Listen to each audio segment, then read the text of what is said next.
தெய்வத்தின் குரல் 3ஆம் பாகம். சமூக தனி வாழ்க்கை நெறிகள், பரோபகாரம், ஆச்சாரத்தை காக்க உதவி. நான் சொல்கிறது எல்லோருக்கும் தான் என்றாலும் பிராமணர்களில் வசதியுள்ள பென்ஷனர்களுக்கு இதை குறிப்பாக சொல்கிறேன். மற்ற சமூகங்களில் நிராதரவான இளைஞர்களை ஆதரிக்க அந்தந்த சமூகத்தில் வசதியுள்ளவர்கள் நிரம்ப ஏற்பாடுகள் செய்திருக்கிறார்கள். பிராமணர்களுக்குத்தான் அந்த ஸ்பிரிட் இல்லை. காலேஜ் அட்மிஷன், உத்தியோகம் பெறுவது எல்லாவற்றிலுமே கம்யூனல் ஜீவோ வந்த நாளாக பிராமண பசங்கள் அதிக கஷ்ட தசையில் இருக்கிற இப்போதும் அந்த சமூகத்தில் சௌகரியம் உள்ளவர்கள் இதை கவனிக்காமல் இருப்பது நியாயமில்லை. ஒரு காலத்தில் பிராமண பசங்களை காலேஜ் அட்மிஷன், அப்பாயின்மெண்ட் எல்லாவற்றிலும் சர்க்கார் கழித்து கட்டுவதை பார்த்து நான் சந்தோஷப்பட்டது கூட உண்டு. ஆமாம், சந்தோஷம்தான் பட்டேன். ஏனென்றால் இவன் தனக்கான வேத வித்யையையும் எளிய வாழ்க்கையையும் விட்டுவிட்டு பணமே குறியாக துராச்சாரத்தில் இறங்கி இருப்பதற்கு இந்த இங்கிலீஷ் படிப்பும் உத்தியோகமும் தானே காரணம்.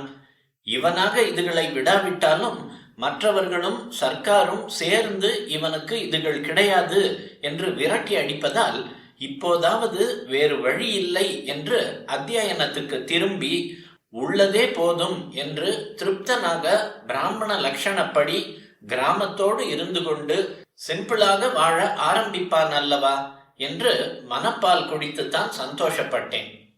ஆனால் நடந்தது என்ன என்றால், இவனுக்கு மேல் படிப்பில்லை, அழுக்குப்படாத உத்தியோகம் இல்லை என்றதும் இவன் தன் பிராச்சீன ஜீவித முறைக்கு திரும்பாமல் இன்னும் படுமோசமாக துராச்சாரத்திலேயே இறங்க ஆரம்பித்து விட்டான்.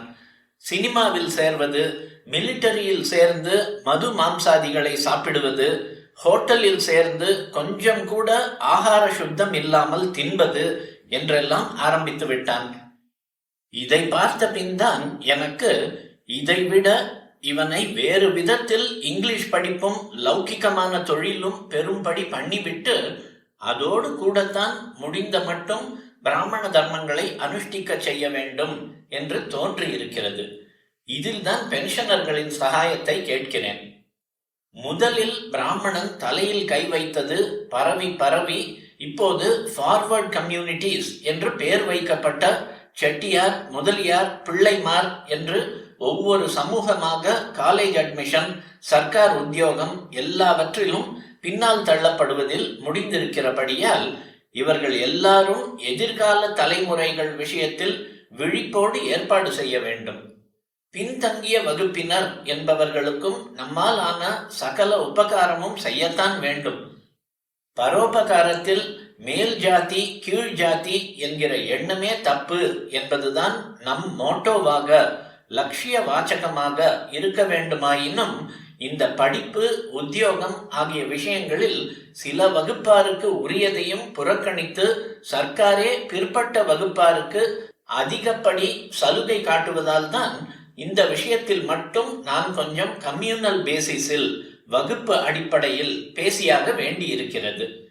டிப்ரெஸ்டு என்று சொல்கிறார்களே, அந்த தாழ்த்தப்பட்டவர்களை நியாயமாக முன்னேற்றுவதை நான் ஆக்ஷேபிக்கவில்லை. ஆனால் இப்படி சொல்லிக்கொண்டு செய்கிற காரியங்கள் மற்றவர்களை டிப்ரெஸ் பண்ணி தாழ்த்தி வைப்பதற்காக ஆகிற போது இவர்கள் தாங்களாகவே மேலே எழும்புவதற்கு முயற்சி பண்ண வேண்டும் என்கிறேன். இந்த இனத்தில் மட்டும் தங்கள் வகுப்புக்கு தனியாக உபகாரம் பண்ணிக்கொள்ள வேண்டும் என்கிறேன். அதாவது சர்க்காரும் கைவிட்டு சொந்த சமூகத்திலும் போதிய ஆதரவு இதுவரை பெறாத பிராமண பசங்களுக்கு குறிப்பாகவும் மற்ற முன்னேறிய வகுப்பினர் எல்லோருக்குமே பொதுவாகவும் இந்த சமூகங்களைச் சேர்ந்த பென்ஷனர்கள் ஒன்று சேர்ந்து டியூட்டோரியல் காலேஜ் வைத்து பலவிதமான தொழில்களும் சொல்லிக் கொடுக்க வேண்டும். பென்ஷனர்கள் தங்களுக்கு சம்பளம் வாங்கிக் கொள்ளாமல் இவற்றில் ஆசிரியர்களாக சொல்லிக் கொடுத்தால் விசேஷம். ஆனாலும் ஒரு காலேஜ் என்று நடத்தினால் இதர செலவுகள், மெயின்டெனன்ஸ் சார்ஜஸ் ஆகும் அல்லவா? அதனால் அவசிய செலவுக்கு மட்டும் கட்டுப்படி ஆகிற மாதிரி குறைச்சல் ஃபீஸ் வாங்கலாம். இதன் மூலம் முன்னேறியதாக சொல்லப்படும் ஜாதிக்கார பிள்ளைகள் இவ்வளவு தூரம் தங்களை பகிஷ்கரித்த சென்ட்ரல் சர்வீஸ், பேங்கு, கம்பெனிகள் ஆகியவற்றில் வேலைக்கு போவதற்கோ சுதந்திரமாக ஒரு தொழில் செய்து பிழைத்து போகவோ வழி செய்ததாகும். டியூட்டோரியல் காலேஜில் படித்தால் அப்புறம் பிரைவேட்டாக அநேக யூனிவர்சிட்டிகளில் பரீட்சை எழுதி டிகிரி வாங்கலாம் அல்லவா? ரெகுலர் காலேஜ்களில் தான் சர்க்கார் சீட் ரிசர்வேஷன் வைத்து இவர்களை விரட்டுகிறதே. அதனால் தான் இந்த யோஜனை. பல துறைகளில் அனுபவஸ்தர்களான பெரியவர்கள் ரிட்டையர் ஆகி ஓய்வில் இருக்கிறீர்கள் அல்லவா? நீங்கள் ஒன்று சேர்ந்து கணிதம், பிசிக்ஸ், கெமிஸ்ட்ரி மற்றும் புது சயின்ஸ்கள், என்ஜினியரிங், அக்கவுண்டன்சி, இன்னும் இப்போது ஏற்பட்டிருக்கிற அநேக டெக்னாலஜிக்கல் சப்ஜெக்ட்ஸ், வீவிங், நெசவு போன்றவை கூடத்தான், சங்கீத வாத்தியங்கள் வாசிப்பதை கூட சேர்த்து கொள்ளலாம். இந்த எல்லாவற்றிலும் பயிற்சி தருவதற்கு பிரைவேட்டாக டியூட்டோரியல் காலேஜ் ஆரம்பியுங்கள். குறிப்பு: கம்ப்யூட்டர் சகாப்தம் பிறப்பதற்கு முன் கூறியது. எனவே அந்த பயிற்சியையும் சேர்த்து கொள்ள வேண்டும். போதகர், போஷகர் இரண்டாகவும் இவற்றில் பணி செய்து இரட்டிப்பு புண்ணியம் பெறுங்கள். கற்ற வித்தையை உங்களுக்கு இத்தனை நாள் சம்பாத்தியமும் இப்போது பென்ஷனும் வாங்கி கொடுக்கிற வித்தையை தினம் 1 மணி 2 மணி பிறருக்கு உபகாரமாக சொல்லித்தரக்கூடாதா? இதனால் ஒரு பெரிய சமூக பிரச்சனை தீரவும் உதவி செய்ததாகிறது.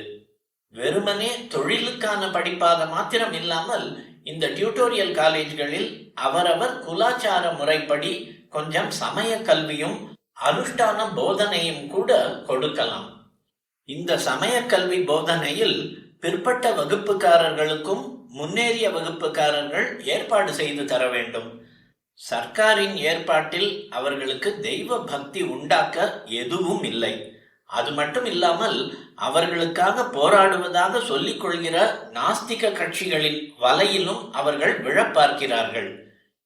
இதே சமயத்தில் அவர்களை படிப்பு, பதவி இவற்றிலும் தூக்கிவிட்டு உரிமை, ஸ்ட்ரைக், ஒத்துழையாமை என்றெல்லாம் வேறு சொல்லிக் கொடுப்பதால் தலைமுறையாக அவர்களுக்கு வந்திருக்கிற ஸ்வபாவமான பக்தியும் அடக்க பண்பும் மறைந்து போய் அவர்கள் தறி கெட்டு போகும்படியான நிலை உண்டாகி இருக்கிறது.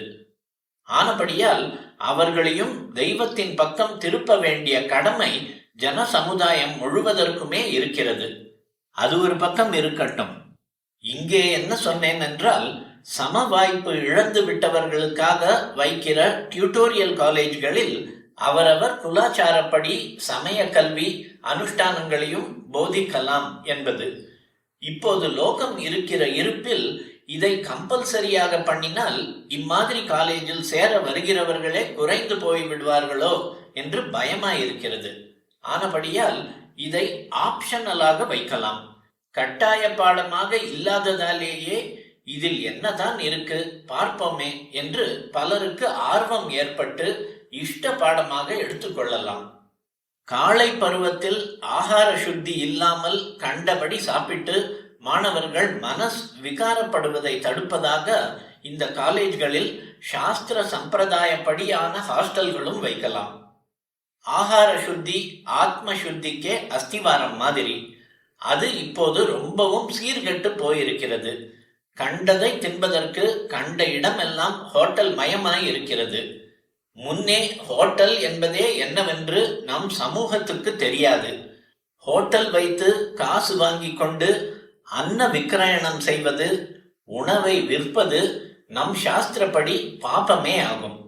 முன்னெல்லாம் ஊருக்கு ஊர் இதனால் தான் யாத்ரிகர்களுக்காக சத்திரம் என்று தர்மசாலை இருந்தது. அதிலே சாஸ்திரப்படியான ஆகாரமே நாள்கிழமைகளிலும் விரத உபவாச தினங்களிலும் எப்படி போடணுமோ அப்படியே போட்டு வந்தார்கள். யாத்ரிகர்கள் இம்மாதிரி போஜனம் பண்ணுவதில் அவர்களுக்கு ஏற்பது இகழ்ச்சி என்பது இல்லாமலே சத்திரம் நடத்துகிறவர்களுக்கு மட்டும் ஈகையின் புண்ணியம் கிடைத்து வந்தது. மற்றவர்களை விடவும் வித்யாபியாசம் செய்கிற இளம் பருவத்தில் இருப்பவர்களை வயோசேஷ்டையால் புத்தி விகாரப்படாமல் ரட்சிக்க வேண்டியது ரொம்பவும் அவசியமானதால் அவர்களுக்காக சாஸ்திரியமான ஹாஸ்டல்கள் வைத்து சுத்தமான ஆகாரம் போடுவதை முக்கியமாக கவனத்தில் கொள்ள வேண்டும். வாழ்க்கையின் கடைசி ஸ்திதியில் இருக்கும் பென்ஷனர்களான நீங்களே யோசித்து பாருங்கள்.